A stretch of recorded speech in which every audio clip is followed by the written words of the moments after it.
जसपुर जिले में एक व्यापारी के घर के सामने से पिकअप चोरी कर भाग रहा चोर की लापरवाही से तेज रफ्तार वाहन अनियंत्रित होकर खंबे से टकरा गई।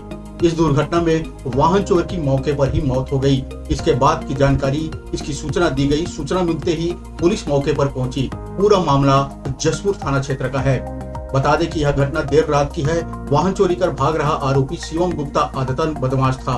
इससे पूर्व भी उसने के खिलाफ कई अपराध दर्ज हैं। एक व्यापारी के घर के सामने से पिकअप चोरी कर भाग रहा चोर की लापरवाही से तेज रफ्तार वाहन अनियंत्रित होकर खंबे से टकराई गई।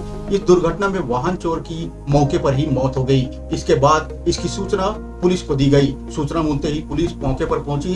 दुर्घटनाग्रस्त वाहन के भीतर फंसे हुए चालक को निकालने के लिए पुलिस ने घंटों मशक्कत किए। इसके बाद शव को बाहर निकाला जा सका। इस मामले में पुलिस ने मृतक के खिलाफ वाहन चोरी और दुर्घटना का मामला दर्ज कर जांच शुरू कर दिया है।